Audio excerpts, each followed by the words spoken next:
tudo bem com você? O número de respostas é limitado. Essa é uma pergunta fechada e normalmente vai ter uma resposta polarizada.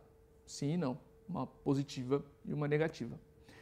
Na sequência eu posso até te pedir para elaborar um pouco mais essa resposta, do tipo, me conta o que aconteceu nesses últimos 3 meses da sua vida. Essa é uma pergunta aberta.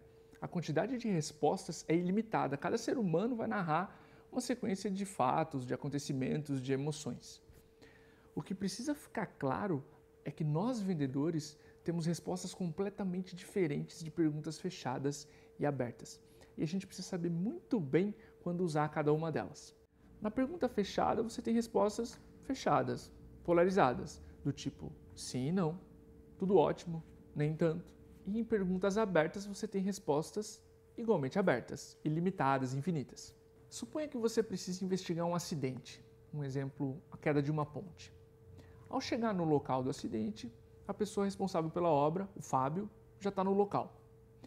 Ao reparar que um caminhão estava envolvido no acidente, você faz a seguinte pergunta: Fábio, essa ponte suporta o peso de um caminhão?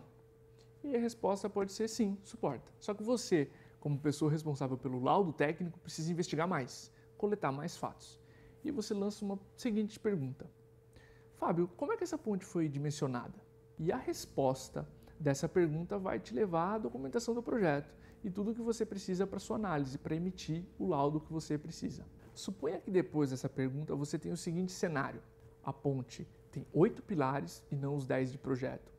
O concreto está fora do especificado e o fator de segurança utilizado foi 1.2 e não 1.4 como a norma pede. A partir daí, você tem um segundo trabalho: confirmar se você entendeu corretamente. E aí a sua próxima pergunta pode ser: Fábio, o concreto utilizado foi esse, a ponte tem 8 pilares e o fator de segurança utilizado foi 1.2. Eu entendi corretamente? E aí você ouve a resposta: sim, está correto. Suponha que nesse exemplo você já tem todas as respostas que você precisa para elaborar seu laudo técnico e a nossa conversa com o Fábio acabou. Essa história da ponte, embora muito simplista, ela mostra exatamente onde a gente precisa usar perguntas abertas e perguntas fechadas. Perguntas abertas devem ser usadas para a gente investigar, para a gente saber mais, conhecer mais a realidade do cliente. A gente usa perguntas abertas para conhecer os 90% do iceberg que estão submersos. Perguntas fechadas devem ser usadas para invalidar ou confirmar hipóteses, quando eu quero entender se avançamos ou não, ou conseguimos ou não um comprometimento do meu cliente. Nós vendedores, especialmente no começo da carreira, a gente tende a inverter o uso dessas perguntas. Se eu uso perguntas fechadas para investigar, o cliente vai ficar entre sim e não muitas vezes. Eu vou ter que usar muitas perguntas para chegar a algum lugar. E se eu uso perguntas abertas para confirmar ou validar hipóteses, o meu cliente divaga e eu não consigo chegar ao sim ou não que eu preciso. É muito comum vendedores terem medo de perguntas difíceis, como: vocês estão prontos para investir entre 50 e 60 mil reais por ano com a MeTime? Esse valor é ok para vocês? Eu vou praticar agora com a Nara, nossa convidada, para que fique mais fácil de entender onde a gente usa perguntas abertas e perguntas fechadas. Nara, tudo bom? Tudo bom, Diego? Primeiro, obrigado por participar. Conta um pouquinho de ti, da Plural, enfim, para a gente abrir esse papo. Legal, eu que agradeço o convite, um prazer participar desse projeto. Eu sou a Nara, sou fundadora da Plural Sales. A Plural é uma empresa que ajuda empresas que querem estruturar, otimizar seus programas de canais de venda.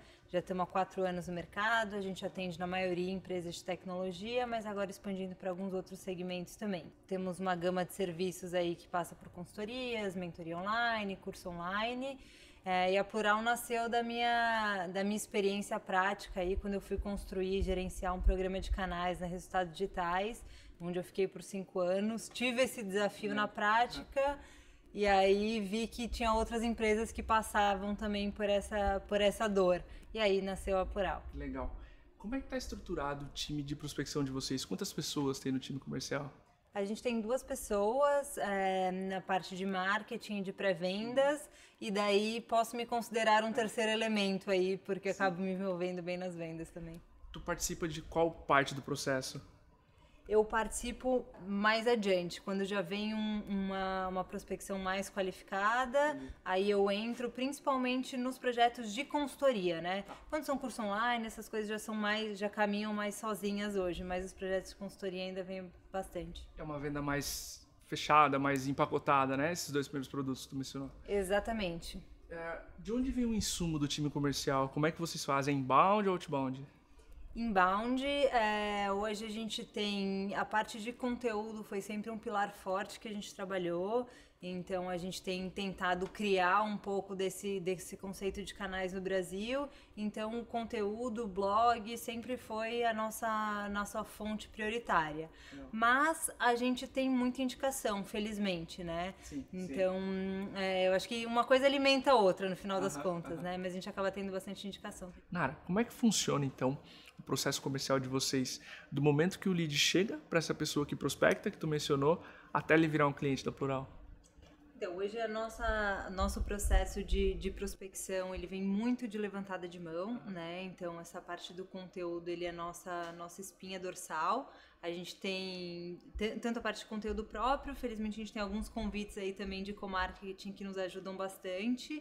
E com essa levantada de mão, normalmente já é um interesse no serviço. Queria conhecer mais os serviços, queria conhecer melhor as ofertas de vocês, ou muito de indicação, né?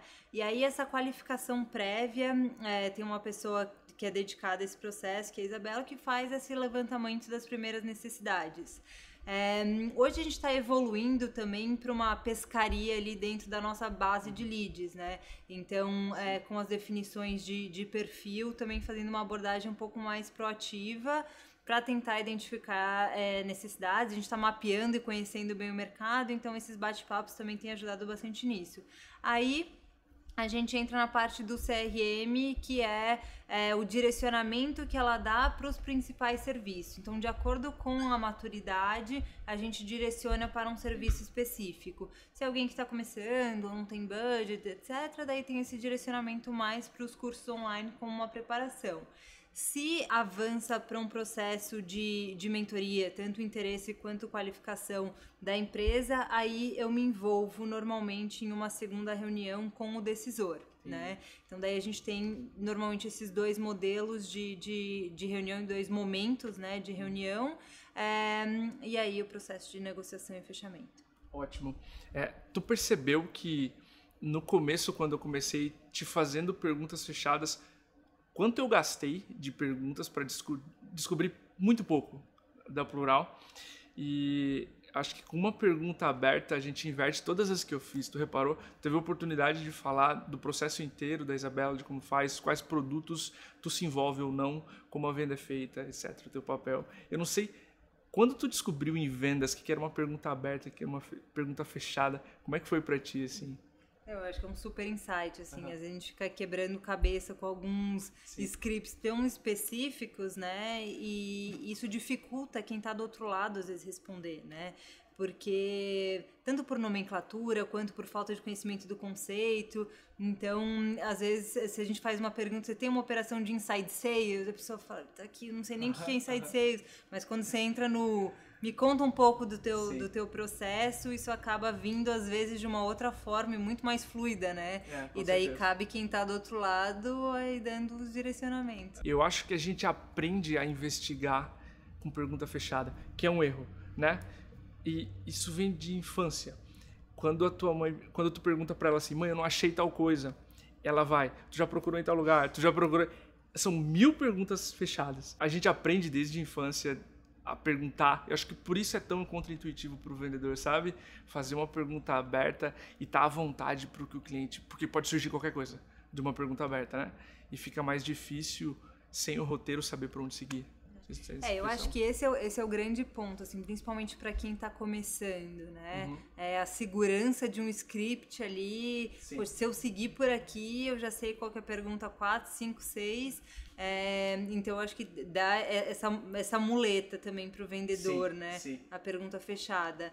Mas, quando você faz a pergunta aberta, né, e eu te dou essa resposta, você tem a expectativa da volta, né? E nem sempre o vendedor está preparado para te direcionar em cima do que você falou, né? Então, eu acho que com a rodagem aí, com a experiência, é importante saber o que eu vou fazer com aquela informação que ele me deu agora, porque daí eu vou ter que fazer alguma coisa, né? Que prestar atenção, né? Exatamente.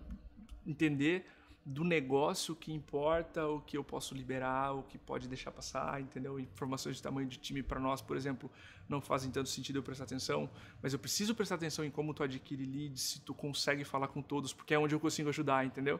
Então acho que também saber ouvir, saber priorizar é um papo importante para o vendedor. Eu queria te agradecer por esse papo, acho que ficou bem claro a diferença entre perguntas abertas e fechadas, até um pouco do que a gente foi puxando.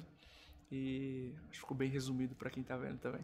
Não, obrigada, Diego. 2 frases poderiam resumir o que a gente discutiu aqui. Perguntas abertas devem ser usadas para a gente investigar, saber mais. E perguntas fechadas a gente deve usar para confirmar e validar hipóteses. Dominar o uso dessas perguntas faz com que você, vendedor, consiga conduzir melhor o ritmo da conversa. Isso passa muito mais confiança para o seu prospect.